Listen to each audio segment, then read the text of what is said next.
चले बच्चों, तो आज की पूरी लेक्चर का समरी इस डायग्राम में लपेटने वाला हूं। जो इस समरी को समझ गया मतलब वो आज की लेक्चर को समझ चुका है। अब देखिए, मैंने आपके सामने 4 बॉडी के अलग अलग रीजन बनाए हैं। ये हो गया आपका हेड एंड नेक रीजन। उसमें अलग अलग टाइप के ऑर्गन होते हैं। मैंने बोला अभी आई होता है, नोज होता है, ईयर होता है, ब्रेन होता है। यही तो बेसिक 4 ऑर्गन है हमारे हेड एंड नेक रीजन में, और क्या है।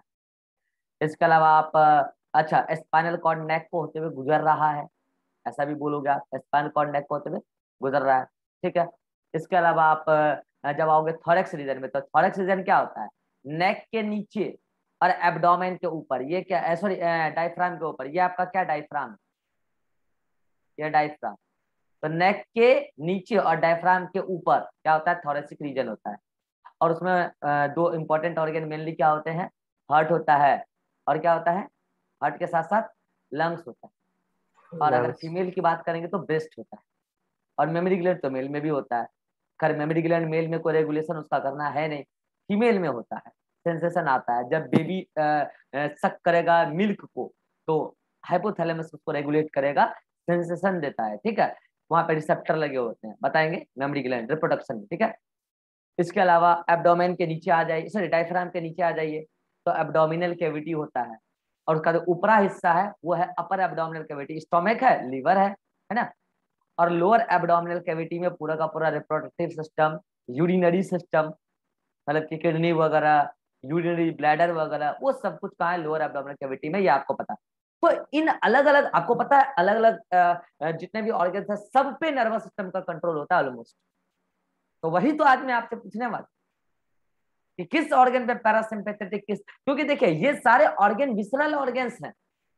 Visceral organ are those organ which are found inside either thoracic or abdominal or cavity or head and neck region। ये सब विसरल ऑर्गन है, इंपॉर्टेंट ऑर्गन है, डेलिशियस ऑर्गन है, तब इसको अंदर में दिया भगवान। और बाहर स्केलेटन में सब चोट घाट लग जाएगा, फिर कल से बन जाएगा। उसको तो कौन कंट्रोल कर रहा है? एसएनएस। और एसएनएस को तो ऑल न्यूरॉन्स, जितने भी नर्व है सब मिलके, चाहे क्रेनियल हो चाहे स्पाइनल हो। लेकिन अलग अलग ऑर्गेन्स को, विसरल ऑर्गन को रेगुलेट करने के लिए, क्योंकि विसरल ऑर्गन को कंट्रोल करेगा केवल एएनएस। तो सवाल यहाँ ये है, ठीक है ये सारे विसरल ऑर्गन है, जितने भी हैं विसरल ऑर्गन है, इसको एएनएस कंट्रोल करेगा, लेकिन कौन सा नर्व? सिंपैथेटिक नर्वस सिस्टम, कौन सा पैरासिम्पैथेटिक। सिंपैथेटिक पैरासिम्पैथेटिक को मैं और डिटेल में लूंगा आगे, डोंट वरी। लेकिन कौन न्यूरॉन कंट्रोल करेगा, कौन नर्व कंट्रोल करेगा, सवाल यहाँ ये है। सवाल ये नहीं कि सिंपैथेटिक के वक्त क्या होगा, पैरासिम्पैथेटिक के वक्त क्या होगा। आपको पता है सिंपैथेटिक इमरजेंसी कंडीशन में एक्टिव होगा, पैरासिम्पैथेटिक नॉर्मल कंडीशन में एक्टिव होगा। लेकिन आखिर कौन? तो अब ये बात मैं बता चुका हूं।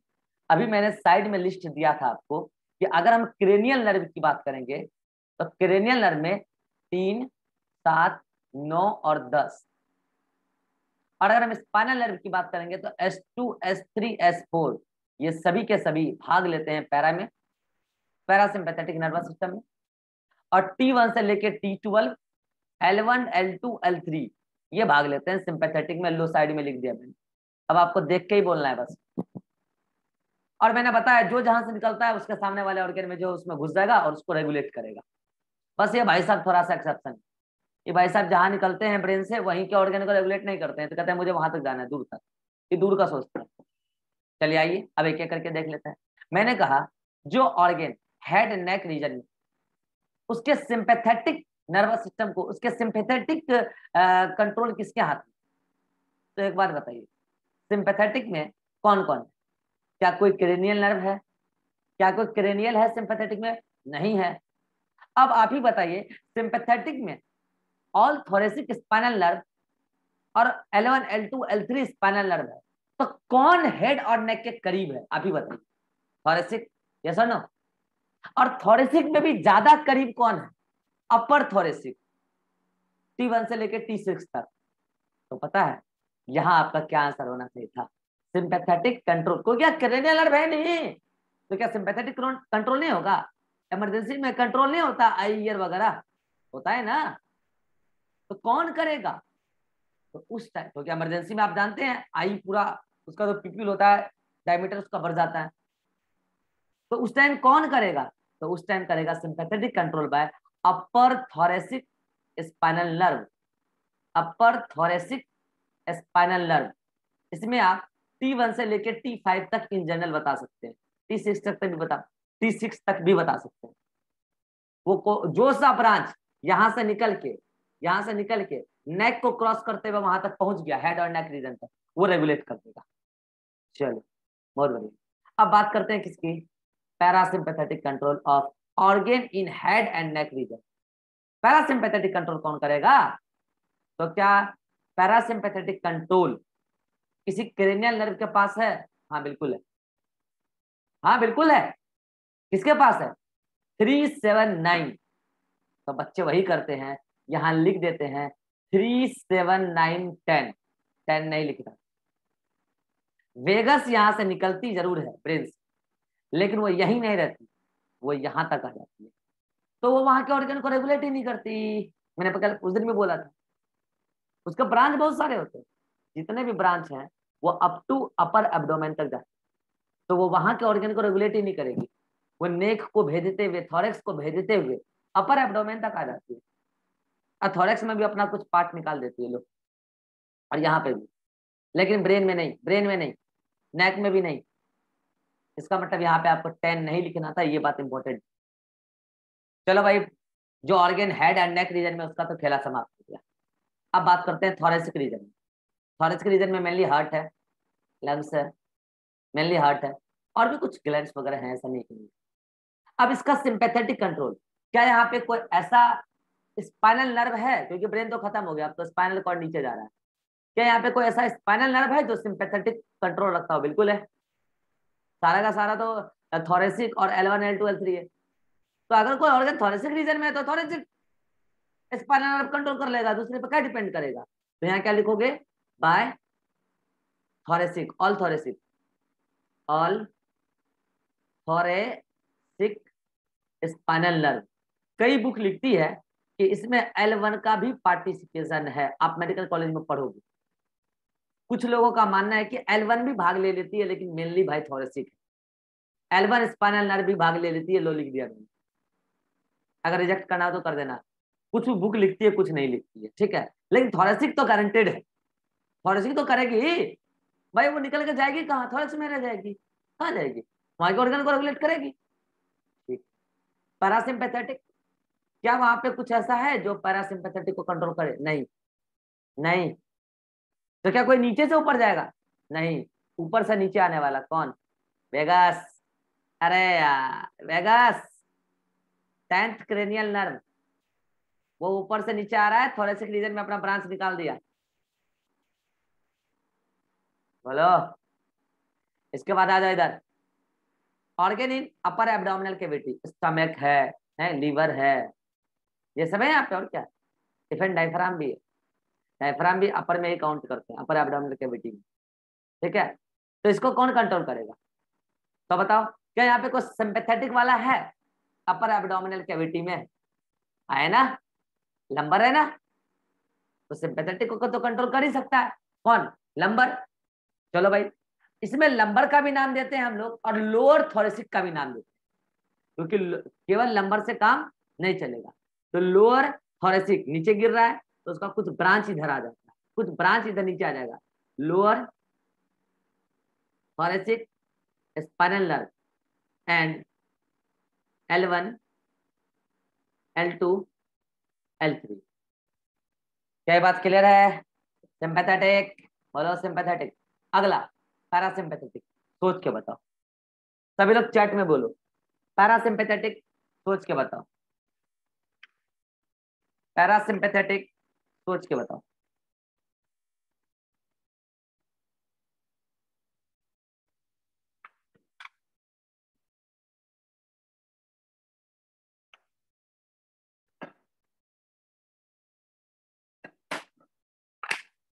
देखिए एक बार चैट।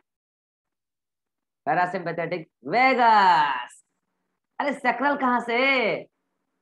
वेगस आ रही है यहां तक ऊपर से, वेगस,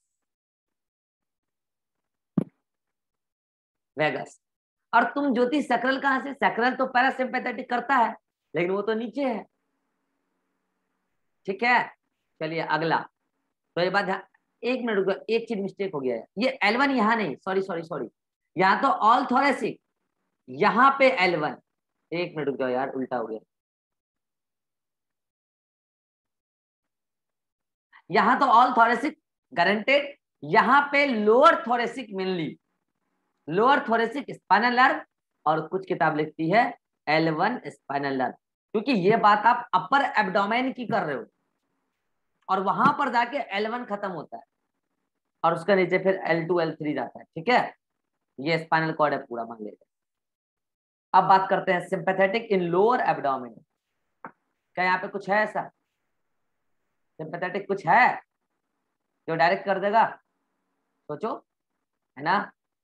अरे सक्राम तो सारे यहीं पे है, सक्राम तो सारे यहीं पे है, तो क्या डालोगे? S2 S3 S4। अरे अरे वो तो पैरासिम्पैथेटिक है ना, रुक जाओ रुक जाओ रुक जाओ रुक जाओ रुक जाओ रुक जाओ, सिंपैथेटिक बाय लंबर, नीचे गिर जाएगा lumbar, L1 L2 L3, L1 L2 L3, और parasympathetic bye सक्रल, S2 S3 S4। चले भाई, किसी को कोई डाउट है? किसी को कोई डाउट है इसमें? स्क्रीनशॉट ले लीजिए, स्क्रीनशॉट ले लीजिए, तब डाउट ले लेते हैं।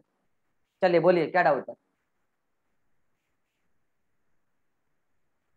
सर जब भी आप फंक्शन बताए थे तो L1 L2 L3 जो है लंबर वाले, उनका तो अपर एब्डोमेन में बताए थे, वो हाँ तो अपर ब्रांच एब्डोमेन नीचे में चला, फंक्शन हाँ करेगा। ब्रांच नीचे चला जाएगा ना, नीचे जा सकता है ब्रांच, स्पाइनल कॉर्ड की ब्रांच नीचे जाती। जैसे यहाँ से मान लो ये निकला, कौन लंबर की हम बात करें, मान लो ऐसे लंबर निकला, ठीक है, लंबर इधर भी निकला, तो लंबर को जहाँ पे अपर एब्डोमेन में करना है, जैसे ये मान लो कि अपर एब्डोमेन में है, अपर एब्डोमेन में कर लिया, अब यहाँ से एक ब्रांच निकाल दिया और वो चला गया लोअर एब्डोमेन में, एक नहीं कई सारे ब्रांच निकाल दिया। समझ में आया फाइबर कैसे द्वारा है? शायद अब रियलाइज हो गया होगा कि हमारे पूरे, अच्छा ये जितने भी आपको दिख रहे हैं नर्व कैसे होता है, मैंने आपको बताया था नर्व के साथ क्या क्या चीज होता है, याद आ रहा है? नर्व में केवल एक्सॉन नहीं होता भाई, दिखाया था डायग्राम, याद करो नर्व वाला, केवल एक्सॉन नहीं होता, वो पूरा का पूरा अपना apparatus लेके दौड़ता है, उसमें बहुत सारे एक्सॉन होते हैं। याद आ रहा है? कवरिंग के साथ 3 4 लेयरिंग कवरिंग, भूल गए? ऐसे होता है पूरे बॉडी में नर्वस सिस्टम का डिस्ट्रीब्यूशन, और इतना आसान नहीं है एनएस को कंट्रोल करना, एनएस में सारे भाग नहीं लेते।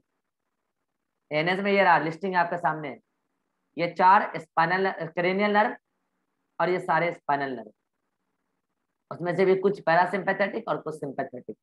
चलिए आज के लेक्चर में अगर कोई डाउट है तो आप पूछिए। Abhishek, no sir. Prateek, no sir. Harsh, no sir. Jyoti, no sir. Ribha, Ribha. No sir. चलिए, तो ये था आज के लेक्चर का पेज नंबर 4, ये चारों डायग्राम आपको बनाना है। ये माइक बंद कीजिए, किसका चल रहा है? ये चारों डायग्राम आपको बनाना है, मतलब चारों पेज लिखना है, और जो लिख के भेज देगा कल के क्लास के पहले, नर्वस सिस्टम के क्लास के पहले, वही कल क्लास कर पाएगा। कल मॉर्निंग में आपका डीएनए फिंगरप्रिंटिंग होगा आराम से, डीएनए फिंगरप्रिंटिंग आप लोगों का नहीं होगा, मतलब पढ़ाई होगा, ठीक है ना? सबका सिंपल कहाँ से ले आएंगे हम डीएनए फिंगरप्रिंटिंग करने के लिए? डीएनए फिंगरप्रिंटिंग पढ़ाई होगा, ठीक है? कल से विधिवत आपकी पढ़ाई कंटिन्यू रहेगी। टाइमिंग का जो है अभी वही चलने दीजिए, सबका हम बाद में एक साथ सोचेंगे, ठीक है? चलिए आज की सभा को समाप्त करते हैं। सब एनसीईआरटी में नहीं दिया हुआ है, सब पढ़ लीजिएगा नोट से, और बना लीजिएगा, स्क्रीनशॉट से पढ़ के बना लीजिएगा, एक साथ बना बना के जमा करते जाइए, तब मैं आपको बताऊंगा कहाँ चिपकाना है। पहले बना के जमा कर करके फोटो मुझे भेजते चलिए, ठीक है? और ये चैप्टर अगले 2 दिनों में समाप्त हो जाएगा। समाप्त होते टेस्ट, कोई टाइमिंग नहीं, बीच में बहुत गैप दिया। आप क्या कर रहे थे इतना दिन छुट्टी में? जब जब क्लास कैंसिल हुआ क्या कर रहे थे? बहुत दिन बीच में गैप हो गया है। कोई गैप नहीं, चैप्टर खत्म, अगले दिन पेपर डिस्कशन, उसके अगले दिन टेस्ट, फिर अगले दिन मॉड्यूल डिस्कशन और उसके अगले दिन टेस्ट। और अभी जस्ट मैं लेक्चर अपलोड कर दूंगा, आपको डायग्राम बनाने में हेल्प मिले, और अभी जस्ट मैं आपको होमवर्क भी दे दूंगा। ठीक है, चलिए मिलते हैं नेक्स्ट क्लास में। Bye bye, good night, take care.